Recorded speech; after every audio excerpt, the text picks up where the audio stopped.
This whole project started almost a year ago when I was filming a video about collecting hardscape. That video never ended up coming out, but I will have it uploaded for my Patreon members if you're interested in checking it out. And so I found this really cool piece of wood that I really wanted to use in a scape, and finally the time has come.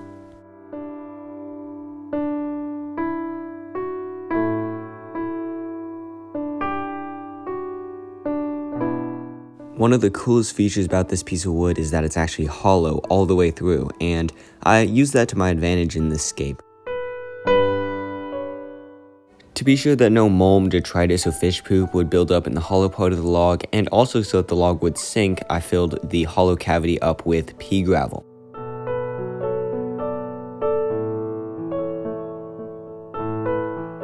Even though the log was probably going to sink now thanks to all the gravel, I siliconed it to the back of the tank just to be sure.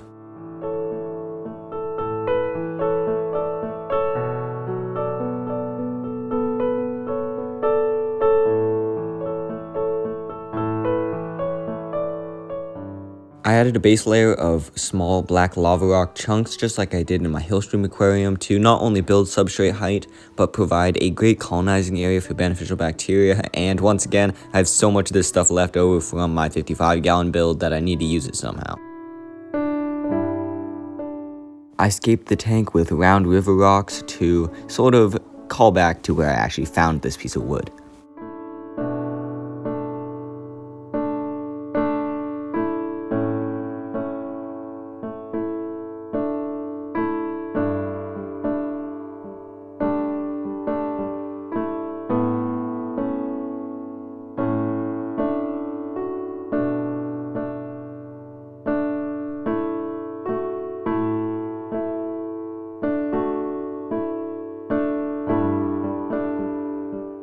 Added white sand all over everything to blend the rocks together and cover the black lava rock.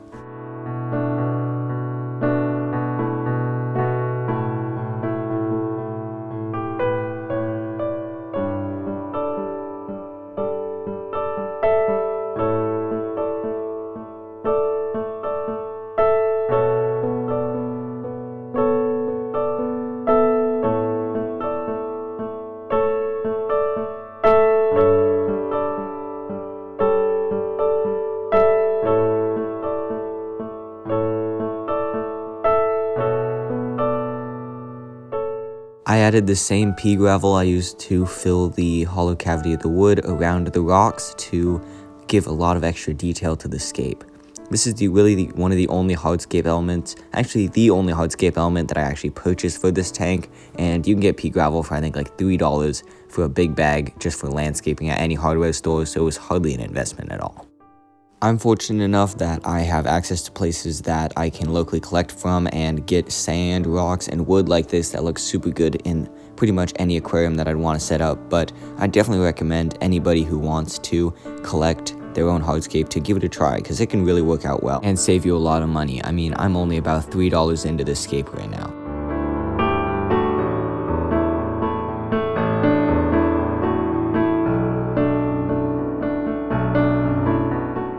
Now for this scape, I really wanted to grow some plants immersed, and to do this I needed a place to put them, and there was a nice little cavity behind the wood, but I needed something to hold the soil there. And to do this I cut up a mesh planting basket that you use for ponds. This one I had left over from my outdoor pond, and used silicone to sort of create a barrier that it may not be pretty, but it does work and it holds the aqua soil in place. You won't see it anyway, so it's not a big deal.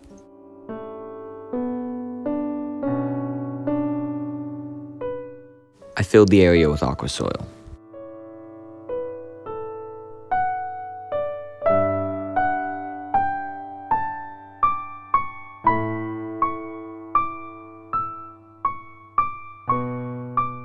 I used filter floss to plug any gaps that would let the aqua soil come through, and then filled up the rest of the hollow cavity of the wood with some aqua soil in case I ever wanted to plant in there.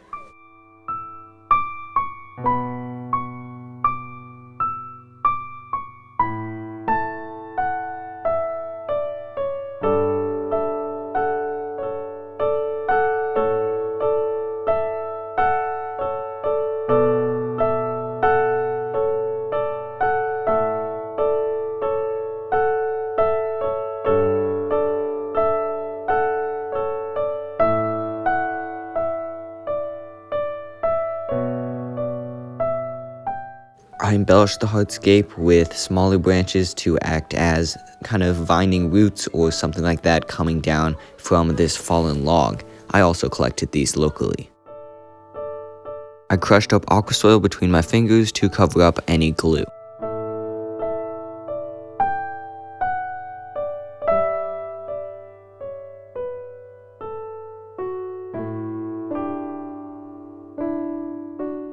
I added an internal filter that I had running in another tank for a very long time with the spray bar on it. The filter having a spray bar was crucial to this design because thankfully the little output nozzles on the spray bar were the exact right size to fit airline tubing, so I just hooked some airline tubing to it and ran that up the edge of the wood so that I could pump water to any plants that I would be growing the most.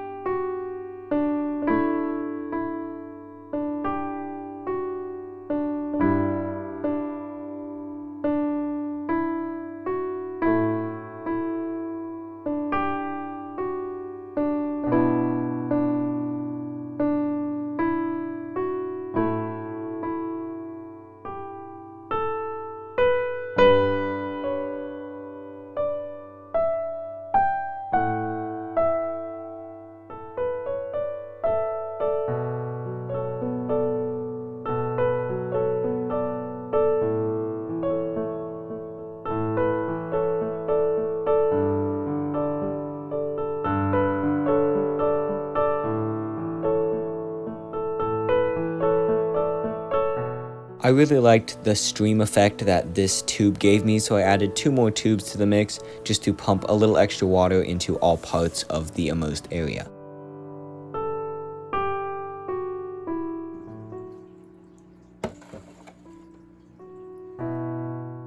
I went with all tissue culture plants for this setup because they were already grown immersed and were guaranteed not to have any pests or algae. Thank you very much to all my Patreon members who helped support this build and fund these plants.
When adding marginal and transition plants like this Monte Carlo and the hydrocotyl, I wanted to make sure that I placed it just along the edge of the water so that not only was it getting moisture, but as it grew, it would drape into the actual water column and really add to that seasoned look.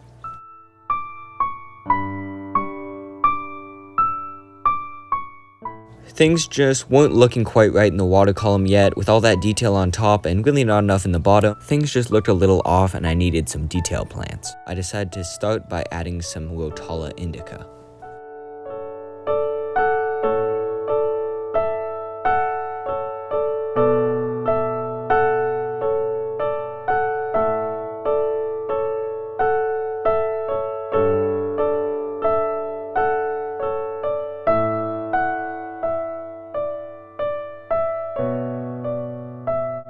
Things were coming together, but there was definitely still something missing, and this piece of Anubias fit the job. I do like the frosted aquarium background, but I do find myself wishing that this part right here was blacked out, and I probably will change that later on in this setup's life, but for now, I'm just going to cover it with some guppy grass.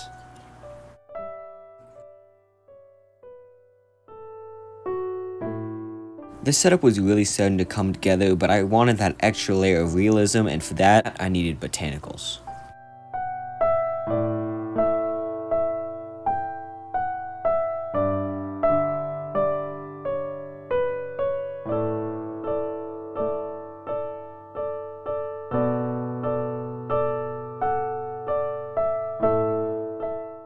With the last few finishing touches underway, I added some floating plants. For this, I used dwarf water lettuce and salvinia.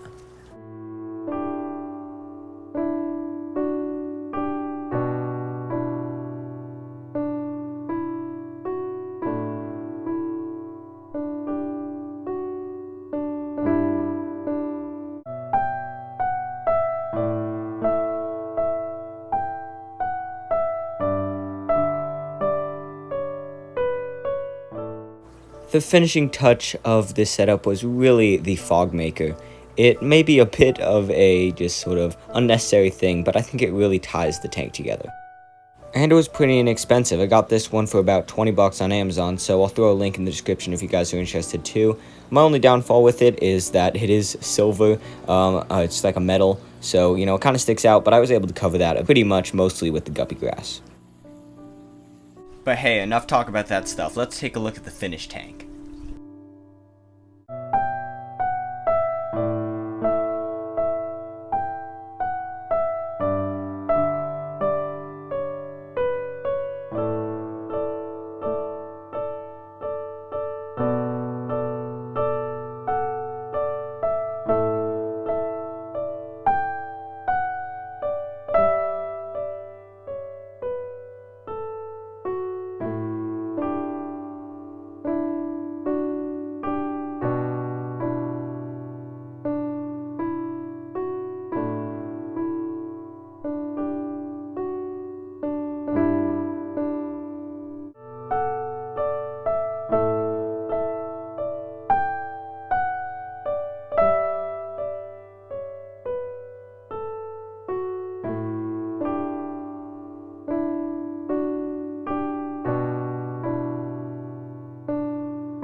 Alright everybody, here we are with the finished scape, and I gotta say, even one day after this thing was first set up, which is right now, it's been like 24 hours, I am really loving this setup. I think it looks awesome. It's everything I want it to be. I had a couple troubles when I was first setting it up about there being so much detail up here above the water, and there not being enough on the bottom. But I really think these botanicals, this extra bit of Anubias, and all these little plants really helped add to that, and just sort of add to I just love the look of this tank. It looks so natural, yet just so good. I also love the mist maker. I know I've talked about that a little bit, but I sort of tried to hide it. It's not the easiest thing to hide, especially because it's a stainless steel thing.